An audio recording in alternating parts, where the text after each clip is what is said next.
56. sejem po vrsti, že tukaj v Gornji Radgoni.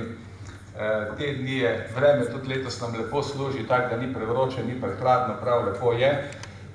Poleg tega, da je sejem res vrhunsko urejen, sicer sam še nisem imel časa jeti po sejmu, ker je skozi polno dogodkov, pa pri nas na zadržnem štantu res polno ljudi vsak dan, tako da skoraj ne pride 100 metrov stran, ker enostavno moraš pač gledati na to, da postrežemo te naše goste, ki pridejo. Pomembne teme so te dni tukaj, sploh v tej dvorani, vsak dan izjemno pomembne teme, kolikor moram se jih tudi udeležim. In seveda ključna tema slovenskega kmetijstva in pa tudi zadružništva in podeželja je to vprašanje, kakšna bo skupna kmetijska politika v prihodnji finančni perspektivi po letu 2020. Veliko tudi berete o tem, veliko se pogovarjate o tem, seveda zdaj vedno bolj se govori, kako bo Evropska unija ta denar zmanjšala. Mi se s tem seveda nikakor ne moremo strinjati, prihajamo v precej negotove čase, ta gospodarska rast v zadnjih letih je mogoče malo varljiva, vidimo, da so svetovne politične in gospodarske razmere vedno bolj nestabilne in zelo hitro lahko pride do nove gospodarske krize, ki pa je prav gotovo potem močno čuti tudi celotno kmetijstvo in podeželje. In seveda, če bi se denar kakorkoli za to podeželje zmanjševal, lahko pričakujemo izjemne težave. Slovensko kmetijstvo pomeni male kmetije, težki pogoji kmetovanja in na tem področju jaz bi želel, da se ta vlada čim prej oblikuje, da bodo naši pogajalci res krepko zagrabili stvari v roke, tisto, kar je treba na evropski ravni. In pa seveda zdaj Evropska unija vedno bolj prepušča vajeti v roke tudi državam, članicam samim, torej kaj se bodo učile. In mi moramo tukaj najprej v slovenskem prostoru nekako postoriti svoje, se dogovoriti, kaj je ta slovenska družba pripravljena postoriti za to kmetijstvo in podeželje. Turizem se lepo razvija, vsi radi govorijo politika in vsi o razvoju turizma, vendar če bo podeželje neposeljeno, če ne bo primerno obdelano, potem seveda ne moramo pričakovati nekega razvoja turizma. In tukaj je potrebno pač doseči to, da z nekim primernim vložkom, torej da se denar ne zmanjšuje, da bomo tudi v prihodnosti lahko imeli to podeželje takšno, kot si ga želimo. Ko se pogovarjamo o samem zadružništvu, seveda zdaj te dni je veliko govora o novi vladni ekipi, ministru, ministrici, kaj pričakujemo. Pač jaz pravim, gledajte, politika naj svoje naredi, naj postavi svoje ministre, mi kot zadružniki bomo sodelovali z veseljem, konstruktivno, pozitivno. Seveda, mi smo v teh letih za nazaj, če pogledamo, marsikaj izpogajali. Vemo, da zadruge smo bile v precej slabšem položaju kot neki drugi gospodarski subjekti v tem prostoru in smo uspeli marsikaj postoriti, vendar nismo zadovoljni. Menim, da bi glede na to, da imamo zadruge neko socialno noto, nek socialni status, da bi absolutno morala ta družba, politika, družba, pripoznati to, da je potrebno ne samo na področju davčne zakonodaje, ampak tudi na ostalih področjih doseči to, da bi zadruge bile še bolj pozitivno obravnavane. Jaz vedno znova poudarjam, da so zadruge v večji meri socialna podjetja. Mi ne ustvarjamo nekih velikih dobičkov. V zadrugi ni nekih privatizacij, ker jih ne more biti. Kdorkoli dela kjerkoli v zadružnem sistemu, dela v dobro skupnosti. Ko gre premoženje, ostane tam in temu je pač tako in to se mora vsak zavedati. Podnebne spremembe so neka stalnica, včasih še 10, 15, 20 let nazaj se je zgodilo na vsakih toliko let, zdaj vidimo, da v enem samem letu imamo točo, pozebo, sušo, poplave in še kaj. In to so tiste zadeve, ki nekako nas vedno bolj spremljajo. In v tem vidu je tudi prehranska varnost vedno bolj ogrožena. Lepo je govoriti o prehranski varnosti, o samooskrbi. Zdaj, dobre samooskrbo na nekaterih področjih imamo, na nekaterih jo nimamo. To, da je hrane vedno dovolj v vsakem trenutku, ni samo po sebi umevno. To je Evropa že preskusila po drugi svetovni vojni in verjemite mi, da ni samo po sebi umevno, da imamo vsak trenutek vsega polno. Če nimamo neke primerne samooskrbe, potem je z vidika nacionalne varnosti ti lahko velik problem.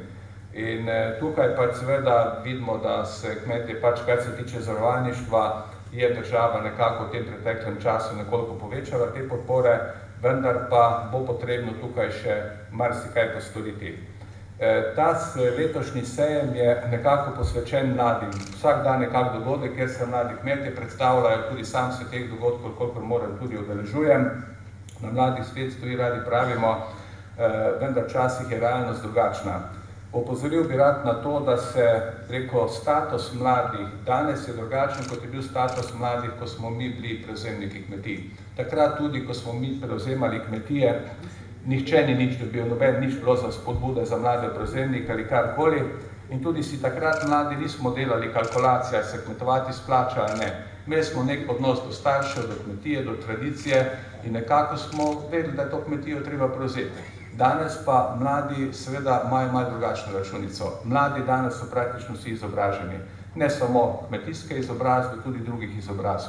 Mladi s kmetij so pridni, so uspešni pri delu, lahko gredo kamorkoli. In danes si mlad človek izračuna, ali se mu nekaj splača ali ne. In vsaj toliko moramo doseči v tej družbi, da bodo vsaj stroški pokriti. Če temu ne bo tako, potem lahko pričakujemo, da bo mladi s kmetij odhajali in ko bo ta postopek, torej ko bo to čez nekaj let prepozno, potem povratka ne bo. Ko bo nekdo šel s kmetije, si bo nekje v mesto ali pa nekje v obrobju mesta ustvaril družino, se verjetno ne bo vrnil nazaj. In ni treba daleč po Evropi, da vidimo, kaj pomeni, ko je podeželje zaraščeno, tam tudi za turizem seveda ni zanimivo. In v tem vidu seveda bi bilo prav, da dejansko tukaj z temi, ko sem začel prej z temi finančno perspektivo po 2020, to je osnova za vse to, o čemer se pogovarjamo in o mladih prevzemnikih. Veliko se pogovarjamo zadnje čase o tistih kmetijskih temah, kjer nismo samo skrbni, prašiče meso je že ena takšna tema. Pogovarjamo se o podpisu enega sporazuma v verigi kmet, zadruga, kmetijska zbornica, živilska zbornica, delniške družbe, kjer bi uspeli nekako dogovoriti tudi potem s trgovskimi sistemi, nekako boljšo plačilo za te naše proizvode in da bi dosegli tudi večjo samooskrbo na tem področju. Nizke cene so nekako že stalnica zadnja leta, to je dejstvo in seveda cene je pač treba dograditi z podporami, takšnimi ali drugačnimi in v tem delu pač se zopet vračamo na tisto prvo zadevo, ki ste o njej govorili, kakšna bo ta finančna perspektiva. Promocija je pomembna tema. O promociji je bilo na tem sejmu že veliko govora. Ekipa ministrstva je opravila dobro delo in pripravila tudi statistične podatke, kakšni so učinki promocije v zadnjih letih. Pomembno se mi zdi tudi to, da so tudi trgovci prevzeli to našo zgodbo.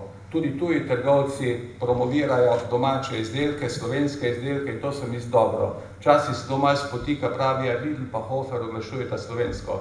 Jaz pa pravim, to je pozitivno. Hvala Bogu, da so tudi ti trgovci nekako dojeli, da je potrebno, da imajo v trgovinah slovensko blago, slovensko hrano, kajti to je promocija tudi za nas. Ugotovljeno je bilo, da smo včasih kdo vpraša na podeželju, kaj pa je od tega. Torej, zdaj statistični podatki kažejo, da smo v teh letih uspeli nekje za 10% zvišati cene proizvodov slovenske kakovosti. To je nekaj, ni pa še dovolj. Naš cilj bi bil nekje 20%, v nekem krogu včeraj smo se pogovarjali, da bi moglo biti, ne vem, bistveno več. Tako, ko sem hodil po drugih evropskih državah, sem videl, da nekje preko 30% višjo ceno za domače proizvode je že težko doseči, če smo realni. Želeli bi seveda več, ampak na tem moramo torej delati naprej, v celi verigi kmet, zadruga, zbornica, ena in druga in pa tudi nekako spoštovati tudi pač in se pogovarjati tudi z temi velikimi trgovci. Mi smo zdaj pred kratkim tudi uspeli preko organov Zadružne zveze oblikovati pravila za kolektivno znamko Zadružne zveze Slovenije. Zdaj smo v tej fazi, ko bi tudi bilo prav, da se zadruge na to odzovete. Torej to pomeni, da bi vestilo, kot ima Raiffeisen v Avstriji, v Nemčiji, kjer vidite Raiffeisen znak, veste, to je zadružna trgovina, to je domača hrana, to je domače blago. V tem smislu bi bilo prav, da tudi v Sloveniji ta naš zadružni znak nekako damo na te naše trgovine, na naše zadružne objekte. Je pa sve to stvar na vas in bomo vas v prihodnem času še pozvali, da to nekako čim hitreje tudi to izvedemo. To je tudi ena takšna promocija, ki se mi zdi izjemnega pomena. Potem, kar se tiče živil pač naših, rekel, v javnih zavodih, tu so bili veliki koraki napravljeni, preko državnega sveta smo uspeli pred 2 letoma spremeniti zakon o javnem naročanju, ta zakon je relativno dober. Seveda tudi to, kar smo napravili, projekt tako Zadružna zveza, Kmetijska zbornica pa Gospodarska zbornica o javnem naročanju, tukaj so tudi veliki premiki naprej. to se pozna že precej tudi zadruge same priznavate, da so tu precejšnji premiki na tem področju. Problem je še malo doseganje cene. Tu se še malo lovimo, vendar pa jaz sem že večkrat rekel, prav bi bilo, da na lokalni ravni, da se nekako dogovarjamo lokalne skupnosti, župani, direktorji vrtcev, direktorji šol in na tem področju, da si povemo, kje so problemi, da bi lahko še kaj več postorili. V naših zadružnih trgovinah prodamo že veliko domačega blaga, ti kmečki domači kotički so že praktično po celi Sloveniji. To je dobro tako za kmeta, kot tudi za potrošnika in v tem delu mislim, da smo že veliko postorili, pa tudi mislim, da lahko še marsikaj. Mogoče bi še opozoril to, kar sem že večkrat tudi, ko se pogovarjamo okoli sodelovanja na ravni kmet, zadružniki, zadruga, vidimo nekako, da so odnosi nekako premalo zavezujoči. To seveda razmišljamo, da bi se pravili nekako še bolj, bi rekel, te zaveze, nekako je prostovoljno članstvo, to je dejstvo, tako kot je kmet do zadruge, zadruga tudi do zadružne zveze, vendar pa bi ti odnosi morali biti nekako bolj zavezujoči, torej, da ni samo takrat, ko nekdo zadrugo rabi, pride, potem, ko pa ne rabi, proda pa po svoje. In tukaj pa seveda sami vemo, sami čutimo, kakšni so ti problemi in tu moramo preko naših pravil še marsikaj postoriti. Kar se tiče zadružnega poslovnega sistema, vidimo, da banka dobro deluje, uspešno deluje, je v korist kmetov v zadrug, seveda zdaj lastniška struktura je nekoliko spremenjena, tega dejstva se moramo zavedati, vendar jaz sem prepričan, da bomo uspeli ohraniti to zadružno misel v deželni banki, tudi v tem prihodnem času, ko je lastniška struktura nekoliko drugačna. Semenarna tudi 40 trgovin po celi Sloveniji, nekako uspešno urejamo te zadeve, mogoče bi poudaril to državno pomoč, 2 leti se že prizadevamo, da bi država to pomoč dala. Zdaj najprej smo pričakovali, da bo to nekje v 3 mesecih, pa v pol letih, zdaj že 2 leti. Evropa je rekla da, komisija je rekla da, minister nekaj okleva, bilo bi prav, da se izjasni, čem je problem. Tu pa, če res ne bi želel, da se politika tukaj opleta, kakorkoli, tako ali drugače, ne samo lepe besede, če lahko država da 20 milijonov za Magno, pa 5 milijonov za one Japonce, pa za Revoz 10 milijonov, pa ne vem kam, nepovratnega denarja, ne vem, zakaj je problem, da semenarna, ki vemo, kakšnega pomena je to podjetje s 110-letno tradicijo, 3 milijone kredita, ki ga bomo vrnili. To nismo enakovredno obravnavani. Vsi imajo polno usta lepih besed, ko je treba priti pa nekaj povedati, ko pa se v praksi pogovarjamo, pa to ni prav in ni pravično. Tako da tu želimo, da minister Počivalšek pove, čemu je problem. Naj se izjad, naj pove, ne bom dal, ne bom podpisal, ampak čudi me, Evropa je rekla da, komisija je rekla da, zdaj on s podpisom čaka. Tu pa mi pa bi radi, da to uredimo. Tako da povedimo si jasno, nič slepomišljenja, kaj kdo misli in kaj kdo želi. Na tem sejmu je bilo tudi precej govora tudi o problematiki lastništva zemlje, ki je v lasti sklada kmetijskih zemljišč. Imeli smo na okroglo mizo, moje stališče je, da dolgoročno bi ta kmetijska zemlja bilo prav, da gre državna politika v tej smeri, da pride v roke kmetov. To je tudi pomembno z nacionalnega vidika. Torej, če zdaj jaz spoštujem, delniške družbe so seveda nekako upravljajo, imajo pogodbe in tako naprej, vendar pa vidimo, da se lastništvo delniških družb spreminja tako ali drugače in seveda ne vemo, kaj se bo dogajalo v prihodnosti. Danes so lastniki neke delniške družbe v Rusiji, danes so domači, jutri bo v Rusiji, potem bo menda Francozi, Perutnini, tu jutri so lahko Kitajci. Jaz spoštujem ta globalni svet, to globalno Evropo, vendar pa, če smo neka samostojna država, jaz mislim, da moramo te stvari zelo pozorno spremljati. To so pač ti problemi, ki nekako se mi zdelo pomembno, da na njih opozorim, sicer pa danes je naš praznik tukaj na sejmu. To je dan, ko je sejem tudi najbolj obiskan, v velikem številu pridete semkaj, ob vseh teh problemih in ob vseh naših uspehih, ki jih imamo, zdaj sem samo o problemih govoril, ampak moramo reči tudi, da smo lahko zadovoljni s svojim delom. Velika večina zadrug zelo dobro, odlično delate, imate lepe rezultate, mnogo lepih, dobrih idej na terenu vidim, ko grem okoli in v letošnjem letu praznujete zadruge veliko lepih jubilejev, zato boste dobili tudi danes neka priznanja tukaj.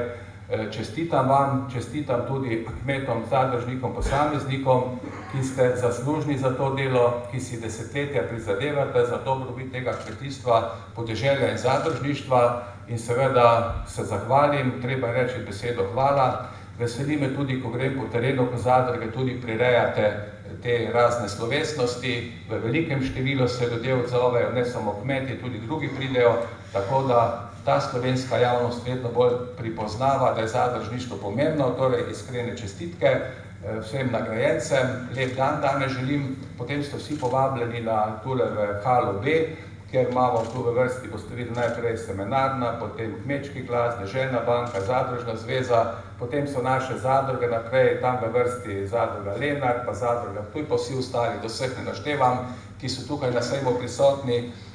Potem popoldne pa, tako kot ponavadi, piknik pri Firbasu, kjer pa potem zaključimo ta lep dan, to lepo naše druženje. Hvala, ko ste prišli sem, ko ste me poslušali in lepo druženje želim še danes. Hvala.